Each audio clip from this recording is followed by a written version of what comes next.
If you play fantasy football, this video is for you because today we are breaking down the 7 players who are must starts, have to be in your lineup for week 9 fantasy football. And we're going to start with maybe one that doesn't feel like a must start or a guy who has to be in your lineup, but let me explain. Zonovan Bam Knight, the former undrafted running back, now on the Arizona Cardinals. This is somebody who's honestly needs to be in your lineup. He's been a real starter for the Cardinals over their last 2 games. Now they're coming out of their bye week, and it looks like he should only see more work because of some of the things that have been happening the last couple of days. Because here's the deal. Trey Benson is on IR for at least 1 more week. He can't return this week. Amari DiMercato was dealing with an injury before the bye. It looks like that he'll play. But outside of that, Michael Carter got cut from the team, signed to the practice squad. So Zonovan Knight and Amari DiMercato will be the starting running backs this week. It looks like Zonovan Knight should be the early down back, Amari DiMercato sprinkling in on passing downs, and so far, the last 2 weeks, DiMercato is averaging 15.5 opportunities per game and is a top 20 fantasy RB. Now, he hasn't been flashy, but he's getting the red zone usage and he's seeing enough opportunities, again, over 15 per week the last 2 weeks, to be just enough during the bye weeks. Now, the last time we saw Zonovan Knight was in week 7 against the Packers before the Cardinals bye week. He led the team playing 48% of the backfield snaps, a commanding 58% of the rush attempts. By the way, in this game, he actually left for a little bit. He left for a couple of drives getting evaluated for an injury, so he could have seen even more snaps, even more of the backfield carries. In that game, Michael Carter with Amari DiMercato played 36% of the snaps, so 29% of the backfield carries. He's since then been cut and resorted to the practice squad, hasn't been called up as of right now, so we assume that Amari DiMercato would take this role, probably even see less rush attempts. That's the assumption, right? So in theory, Bam Knight should be the primary back in this backfield. There is a way that Amari DiMercato could get involved, but he's been dealing with injuries. He fumbled that ball before the end zone weeks back, which ended up making them lose that game ultimately in the 4th quarter. So if we're just assuming that they don't really trust him all that much right now and he's not as healthy as Bam Knight, this is the perfect matchup for Zonovan Knight out of the bye because he's taking on a Cowboys team. And last time we saw Bam Knight, 14 carries, 57 yards. That's pretty solid. Now he's facing a Cowboys team that, if we pull it up on NFL Pro, they allow the 4th most rushing yards per game. 146 rushing yards per game is what they're allowing right now. They're allowing 10 rushing touchdowns, which is the 2nd most in the NFL. They're also allowing the 3rd most fantasy points per game, nearly 22 per game to opposing backfields. You can check out this matchups chart here from Hayden Winks over on Twitter. You can see that he says DeAndre Swift, Bam Knight, and Kamani Vidal smash weeks, because look at this. The higher up you are on this chart, if you're in the right column, even better, but really the higher up you are, Christian McCaffrey, great spot this week. DeAndre Swift, great spot. Who's next? The Cardinals, and Zonovan Knight, a great spot this week. Their bad offense versus a very bad defense is what you're going to be getting. The Dallas Cowboys, whether it's tight ends, wide receivers, especially running backs, they leak points to every single position. And that matchup this week, the Cardinals are on the road as underdogs, but a 54, look at this total, a 54.5 point total, meaning a lot of points, a lot of yards, a lot of fantasy points will be in this game. If Bam Knight, Zonovan Knight, can control the backfield, there's a pretty good chance that you're seeing 15 plus opportunities, red zone usage, and the chance to maybe even score a touchdown. So you should be looking to start Bam Knight this week. He's going to be somewhere around my top 24 RBs for the week in the rankings that are currently in the fantasy blueprint. Let's actually stick in Arizona real quickly because I want to talk about Marvin Harrison. We saw Trey McBride have a lot of success with Jacoby Brissett the last 2 games before Kyler Murray got healthy and ultimately likely is trending to return this week. We'll see if that ends up coming out after Friday practices. But Marvin Harrison is another player that you want to be starting this week, no doubt about it. Top 20 wide receiver. You look at his season stats, just 3.4 catches per game, just 56 overall receiving yards per game. He hasn't been a great wide receiver by any means. The dude is only averaging 9 fantasy points per game. That's not going to get it done where you drafted him in like the 4th round of your draft. However, we have seen the flashes so far this year. You saw in week 1 to start the season, 5 catches, 71 yards, and a touchdown in a good matchup against the Saints. On Thursday Night Football in week 4, 6 catches, 61 yards, a touchdown. After a terrible first half, he ended up having a strong game in this one in fantasy for nearly 20 fantasy points. So we've seen these flashes, and now we've seen some nice matchups against weaker secondaries. The Seahawks are banged up on a short week Thursday night, week 1 against the Saints. Now he gets the weakest secondary he'll probably face all year in the Dallas Cowboys. I mean, this is a Cowboys team that literally a week ago just gave up Troy Franklin's best game of his 2-year NFL career, 89 yards, 2 touchdowns. Even in this game, they still gave up 4 catches, 67 yards to Courtland Sutton, 2 catches, 40 yards, and a touchdown to Pat Bryant. Literally 3 separate wide receivers for the Denver Broncos, who for the most part this year have struggled in the passing attack. 3 separate wide receivers had fantasy relevant days. And then you look, just like we mentioned with Bam Knight, this game has a 54.5 point total, and the Cardinals are 2.5 point underdogs, meaning they'll likely have to throw to keep up. It'll be a neutral or negative game script for them with a lot of points on the line. This is a situation where whoever the quarterback is, it should be a good matchup for Marvin Harrison. Lots of points here. And overall, Dallas, we showed you how bad they were against running backs. Here's how bad they've been against passing attacks and receivers. They allow the second most passing yards per game, the most passing touchdowns, and currently the most wide receiver fantasy points per game. It is shaping up to be an absolute smash spot for Marvin Harrison. Make sure that he's in your lineup, and also make sure, as we go back to the running back position,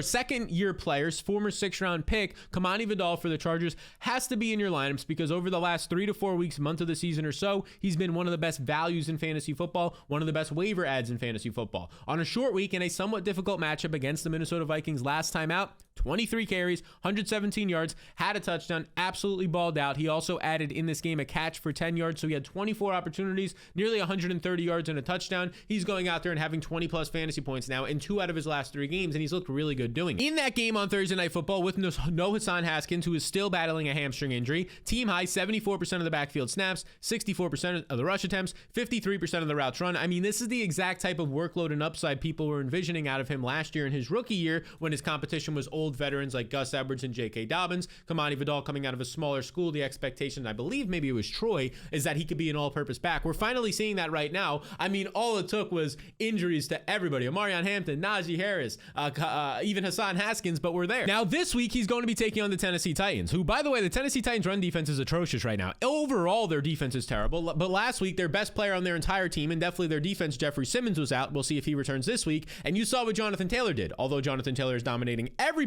defense this year, Jonathan Taylor went off against that defense. If Jeffrey Simmons is out, either way, it's a good matchup. If Simmons is out, even better for Kamani Vidal and the Chargers. Because according to NFL Pro, you can see right here, the Tennessee Titans allow the 7th most rushing yards per game. They currently allow 142 per game, but rushing touchdowns this season, the Tennessee Titans, if we pull it up right now, oops, we have a little bit of a problem reloading that. Let's get this up and running. There we go. The internet works. The Tennessee Titans allow the most rushing touchdowns this year, and it's not just by 1 or 2, 4 more rushing touchdowns than any other team. That same gap from first to second, if we scroll down here, is the difference between 2nd and 17th. That's how bad this run defense is. They're currently allowing the 2nd most fantasy points per game to opposing backfields, and Kamani Vidal should have no competition again with Hassan Haskins still battling a hamstring injury. PFF grades this unit out as a bottom 10 run defense. That's pretty obvious based on all the stats I just told you, and this is the perfect setup. The Chargers are on the road as 8.5 point favorites. 8.5 point favorites means that they should be playing in the second half with a 1 to 2 score lead, which means just like we saw against the Minnesota Vikings when they had a multiple score lead in the second half, they just fed Kamani Vidal. He was breaking tackles, he was gaining 10 plus yard runs, and he was seeing 20 plus opportunities on the ground. There's a good chance we see that again this week. And just to kind of give you an idea of what he's done now the last 3 games and how he's trending up, check this out. Over the last 3 weeks, he is currently averaging 17 touches per game, 15.3 fantasy points per game, and is a top 12 running back. And by the way, outside of just this week, the matchups continue to be soft. Matchups against the Steelers, the Jaguars, the Raiders in the next 3 weeks after this week. I mean, this is a guy who Omarion Hampton's probably not returning until week 13, was still seen in a walking boot last week. Pretty good chance Kamani Vidal is a strong play for you for the next month of the season or so. Now, before we get into the next player in this video, I've got a question to ask you. Are you in a fantasy league or a group chat where every week there's one guy or a couple of guys who are just saying, I knew that guy was going to break out. I knew that guy was going to have a big game with a bunch of yards and catches. Heck, maybe even that person is you. Well, now you have an opportunity to actually prove that you knew that was going to happen, because I've teamed up with DraftKings Pick 6, the official daily fantasy sports partner of the NFL, where your game day instincts and knowing that was going to happen can actually pay off in a major way. Okay, now here's what I mean. All you have to do is pick more or less on your favorite player stats, like passing yards, touchdowns, or receptions, and if you indeed know exactly who's going to go off, you can use that to your advantage and turn some of your reads and calls into some payouts. And now here's the best part. New DraftKings Pick 6 customers get $50 in bonus plays when all you have to do is play $5 on your first pick set. It's really that simple. You just make your picks, see if your reads pay off, and then turn those reads into potential payouts. So all you have to do now is download the DraftKings Pick 6 app today and use code SAL to take advantage of those $50 in bonus picks. In partnership with DraftKings Pick 6, the crown is yours. Okay, the next guy up, let's talk about a guy coming out of his bye week, a wide receiver, Travis Hunter, because there's a good chance that the things we saw before the bye week, when he broke out,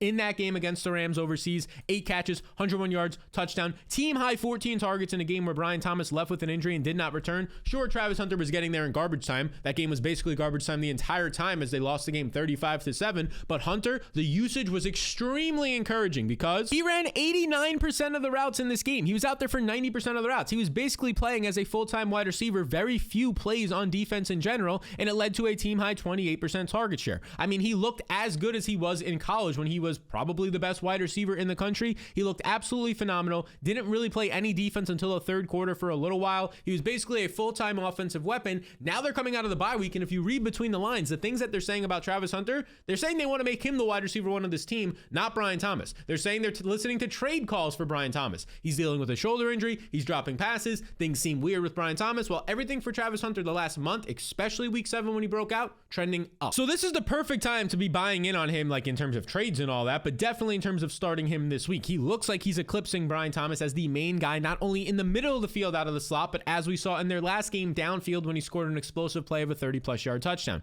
No other real competition here. Like Brenton Strange is going to return from an injury probably. At least he's eligible to return off IR, their tight end, but he's not the type of guy who can take away from the downfield usage of Travis Hunter if he continues to see that. Now, in terms of Brian Thomas, as I mentioned, he left the last game with a shoulder injury. Now, SportsMD analysis said there's a good chance that he returns after the bye. We'll have to track the practice reports as they end this week, but this is a shoulder injury we should add that he dealt with in the preseason. That seems like it's been lingering. Looked like it got jammed up last time out there. Again, he's had basically 2 weeks now to recover from this, but we'll have to track those practice reports. If he was to be out, even better for Hunter's target share and upside. This week, he's going to be taking on a Raiders secondary that, according to PFF, ranks 31st in the NFL, and the Jags are coming out of the bye, so they've had an extra week to prepare for the Raiders secondary. They're going to be 3-point road favorites in this one, so everything sets up nicely here. The usage is trending up coming out of the bye week, which historically for rookies usually means that you see even more usage to get you into the game plan now that you have had your feet wet in the NFL.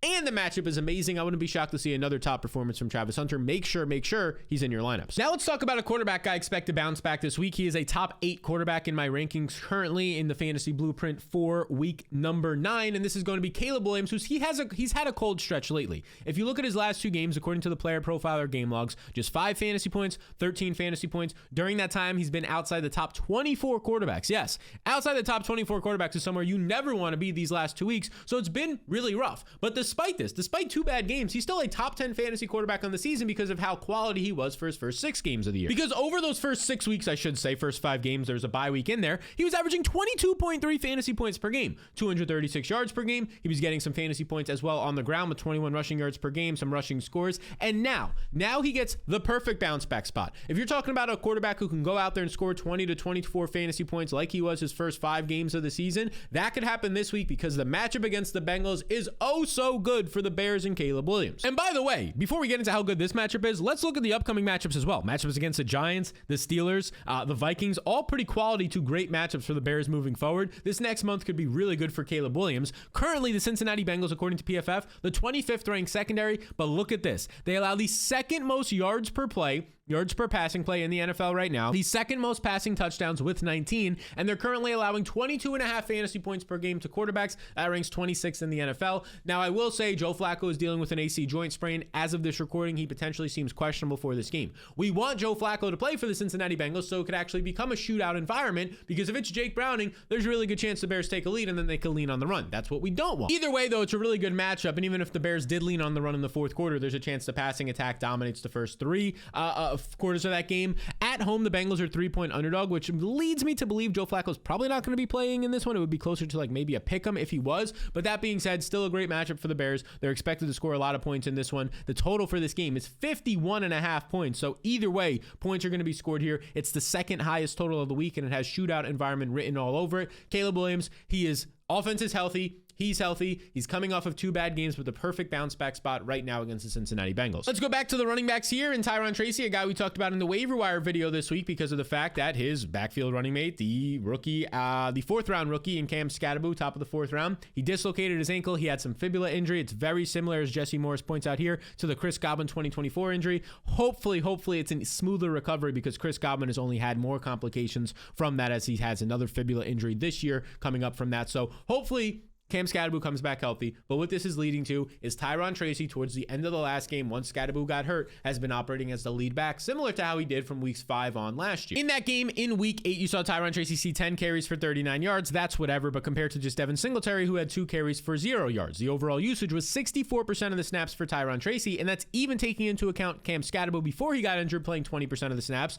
56% of the rush attempts for Tracy, 55% of the routes run. He was the clear workhorse back, and it was only better. He actually saw 81% of the backfield opportunities, 13 out of 16 from when Cam Scatterbo got hurt onward, so he was the clear workhorse ahead of Devin Singletary. So that's like workhorse level usage. Maybe now with a whole week of practice, Devin Singletary, who Brian Daboll, the head coach, likes from their time at Buffalo together, maybe he gets a little bit more involved. But we even saw last year Brian Daboll leaned on Tyron Tracy, the multi-versatile back who can catch passes as well, former wide receiver in college. Here's what he did. From weeks 5 onward last year in that primetime game, I think it was like a Sunday night football game for the New York Giants, those final 13 games of the year, Tyron Tracy, 13.5 fantasy points per game between his receiving yards of 18 per game, rushing yards of 62 per game. The dude was averaging 80 total yards per game as a 5th-round rookie and a terrible offense behind an awful offensive line. Some of those things haven't changed, although the quarterback situation looks a little better right now with Jackson Dart for sure. But overall, the offensive environment is gross without Malik Neighbors, their offensive line without Cam Scatterbo now, but Tyron Tracy should see opportunities, and the matchup this week is a lot juicier than people probably realize. Because he's taking on the San Francisco 49ers as a home underdog. 2.5-point underdog could lead to some nice check down opportunities and targets for Tyron Tracy,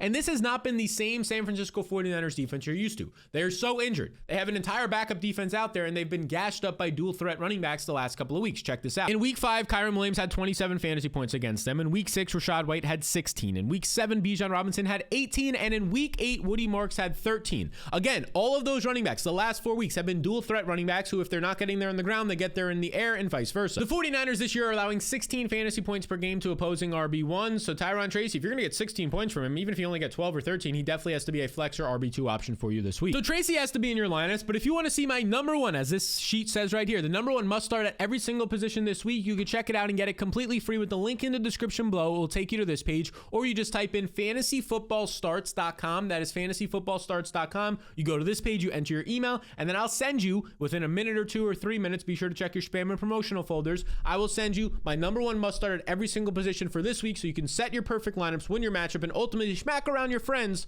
and win your fantasy league. So be sure to check that out at fantasyfootballstarts.com and go get that completely free right now while the offer lasts. So here we go. DJ Moore next up. We already talked about the Bears because of how good their matchup is, but DJ Moore is interesting this week. Luther Burton got concussed last week, the rookie who has been trending up when he gets on the field, rookie wide receiver, 2nd-round pick. So maybe this leads to some more DJ Moore usage. I mean, he just came off of probably the best game of his season last week, because last week he caught 4 of 7 targets, good target share of 7 targets for 73 receiving yards. Now, he didn't find the end zone like he's done earlier this year one time, but in terms of receiving yards, in terms of how he looked out there being used downfield, averaging 18 yards per catch, he looked pretty good. This was in a good matchup against the Ravens, who, although they're getting healthier, is still a weak secondary, but all things considered, that was a solid flex play last week, and he's going to get an even better matchup this week to once again probably be a flex option for you, because he takes on that Cincinnati Bengals secondary right now that has been just giving up back-to-back shootouts. Look, week 7, 2 weeks ago, Pat Freiermuth, 111 yards, 2 touchdowns. They gave up 31 points to the Pittsburgh Steelers. This past week, the New York Jets beat them. They scored 39 points.